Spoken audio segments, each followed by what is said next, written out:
আসসালামু আলাইকুম ওয়া রাহমাতুল্লাহি ওয়া বারাকাতুহু। আলহামদুলিল্লাহ, বেশ কিছুদিন আগে একটি মসজিদে, আব্দুল খালেক সালাফি জামে মসজিদে আমি জুম্মার খুতবায় বসেছিলাম। সেখানে মোহাম্মদ মশিউর রহমান ভাই একটি খুতবা দিয়েছিলেন, যে খুতবায় কিছু বিষয় আমার কাছে খুব ভালো লেগেছে, সেগুলোই আপনাদের সাথে আজকে শেয়ার করতে এসেছি।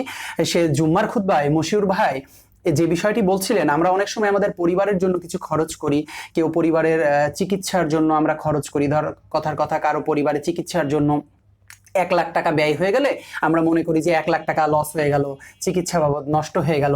কেউ কেউ আমাদের সন্তানদের শিক্ষার বিষয়ে যখন কোনো খরচ হয়, তখনও আবার কেউ কেউ আফসোস করে এডুকেশনের পারপাসে এতগুলো টাকা চলে গেল।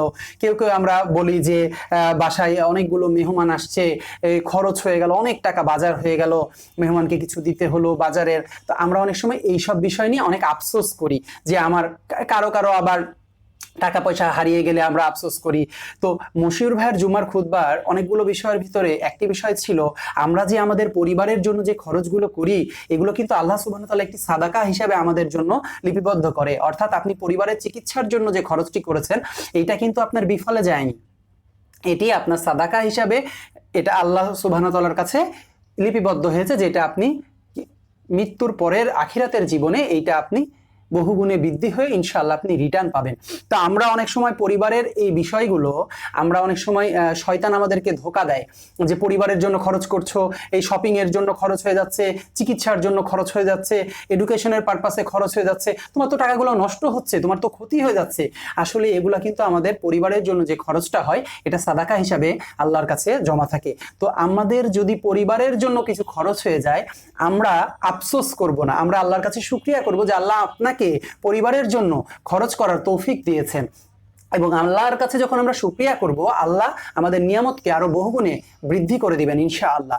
তো আমার আজকের কথা বলার বিষয়, আমাদের যে বিভিন্ন সময় বিভিন্ন টাকা খরচ হয়ে যায়, আমরা আফসোস করি এতগুলা টাকা এই কাজে চলে গেল, এতগুলা টাকা এইভাবে চলে গেল।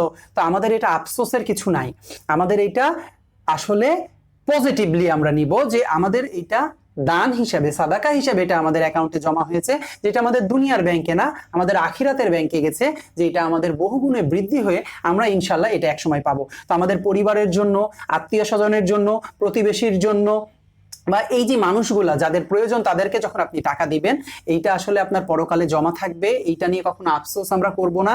আমরা সবসময় আল্লাহর কাছে শুকরিয়া করবো, আল্লাহ যেন আমাদের পরিবারের প্রতি আরো বেশি খরচ করার, আরো বেশি ইনভেস্ট করার আমাদেরকে তৌফিক দান করেন। আসসালামু আলাইকুম ওয়া রাহমাতুল্লাহি ওয়া বারাকাতুহু।